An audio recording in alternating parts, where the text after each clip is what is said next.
देखिए, जीत का श्रेय सबसे पहले तो मैं अपने आदरणीय प्रधानमंत्री जी, भाजपा के हमारे सारे देवतुल कार्यकर्ताओं, भाजपा के आज कार्यकर्ताओं ने वो करके दिखाया है जो बहुत कम जगह ऐसा यूपी में संभव हो सका है। मेरे हर कार्यकर्ता ने पिछले 70-80 दिन से मेरे लिए, पार्टी के लिए और हमारी विचारधारा के लिए, हिंदुत्व के लिए काम किया है।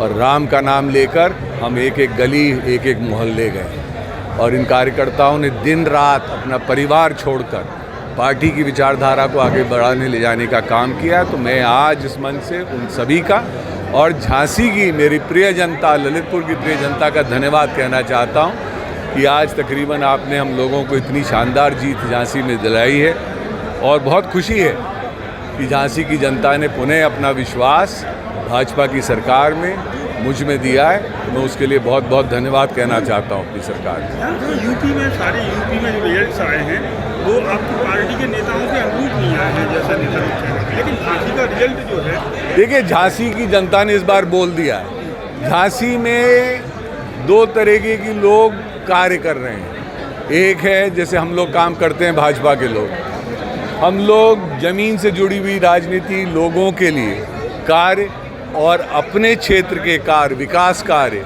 जिस हिसाब से हमने करे हैं उस हिसाब से वो कार्य बहुत सारे करे गए हैं। और कुछ लोग करते हैं नौटंकी, हाँ। और मैं विशेष रूप से कहूँगा ठगबंधन के जो प्रत्याशी जी हैं उन्होंने ज़िंदगी भर एक ही काम किया है, नौटंकी।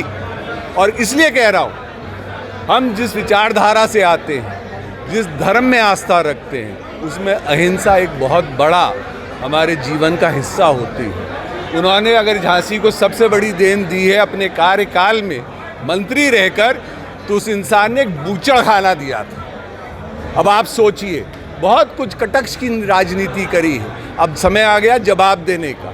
और ये सोच के चलिए कि जब मंत्री रहा तो क्या किया, कितने सवाल पूछे, किस किस के वहाँ गया। वो तो एक मीडिया का बनाया हुआ है, 4 मीडिया को लेके कहीं खड़े हो जाओ और किसी के भी 2 झगड़ों में आप बीच में अपना पैर अटका दीजिए और बोलिए कि भाई साहब मैं सुलझा दूंगा, और फिर गायब हो जाइए क्योंकि मीडिया की शॉट हो गई। भाई साहब, ये भाजपा है। हमारे प्रधानमंत्री और हम ज़मीन से जुड़े हुए लोग हैं, ज़मीन पे काम करते हैं और ज़मीन का कार्य दिखाते हैं। मैं आपको वही प्रोजेक्ट्स गिनवाता हूँ जो मैंने कराए हैं, जो मेरे विधायक लोगों ने कराए हैं, मेरी सरकार ने कराए हैं। हम कभी आपको ऐसे नहीं गिनाते जैसे बताया गया है कि एग्रीकल्चरल यूनिवर्सिटी, उसमें भी मैं क्लियर कर दूं, IGFRI को ज़मीन दी गई थी मेरे पिता के कार्यकाल के दौरान। IGFRI सभी को पता है, काफरी सबको पता है। उसके बीच में एग्रीकल्चरल यूनिवर्सिटी आई है। वो ज़मीन कहाँ से आई? IGFRI की ज़मीन। और हमारी प्रिय नेता आदरणीय उमा दीदी जी के कार्यकाल में उस जगह का बजट सैंक्शन हुआ और उसका भूमि पूजन हुआ। तो ये नेतागिरी जो कटक्ष के लोग करते हैं, बुरा लगता है, क्योंकि झांसी की सोच इससे बड़ी है, हमारी सोच उससे ज़्यादा बड़ी है। Eklavya University, the move will guide you towards a bright future. 28 acres of lush green campus, largest campus of Bundelkhand, experienced and dedicated faculty. 50 future-ready courses taught in 12 different schools, separate courts and ground for sport, fully equipped lab and workshop, safe and fully equipped separate hostel for girls.